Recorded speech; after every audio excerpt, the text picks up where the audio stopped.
So a little bit ago, I did a video about righteousness and what God was showing me. Um, I also recently did a couple videos about who's your teacher.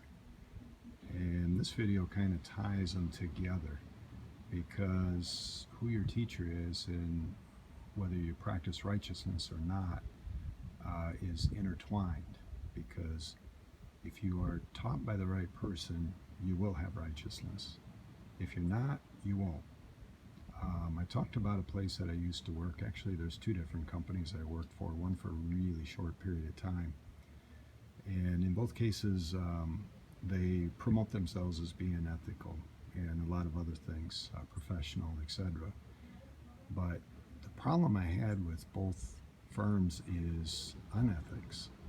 Um, in both cases, there was people inside the firm that would do one thing and say another and lie, flat out lie, costing people their properties, um, yelling and screaming, a lot of things that just aren't in practicing righteousness. As an example, with the second place I was, the real estate agent, I quit working with her because she went around me to a listing I had and contacted him because she knew him and made a deal.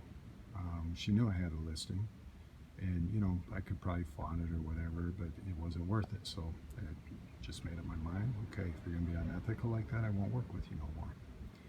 Fast forward a few times, she's had clients that want to see properties I have. I won't show them to her. The client comes to me, and I end up with a sale. And the last one that I know of, they came to me because she lied and she didn't show up on time. And when she did show up, she was either, they thought, high, or the second day hungover, and she came with the same clothes on without showering that she had on the day before. So the question becomes, where is that ethical and where is that professional? Because you start lying to people and you don't show up on time, which is lying because you say I'll be there at a certain time and you don't. We have issues. And I refuse to work with people that are unethical.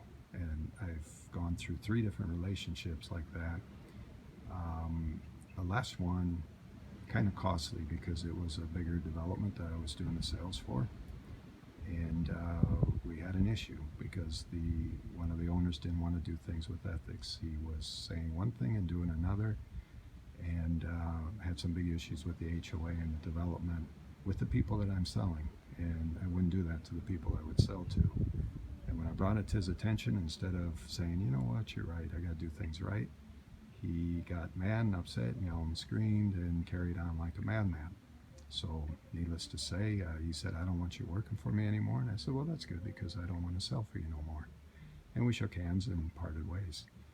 But the point is back to righteousness, which translates into ethics and everything else. In order to have your peace, you cannot side with unethical people. You just cannot do it. It will keep causing you problems and dysfunctions that you just don't need. And eventually, because you accept it, it seeps into you and you start doing a lot of the same things.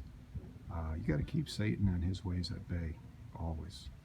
So practice righteousness and ethics and morals, and do what you say you're going to do, and show up on time, and dress professionally, and don't do drugs and be high or drunk in front of clients and hungover, etc., etc.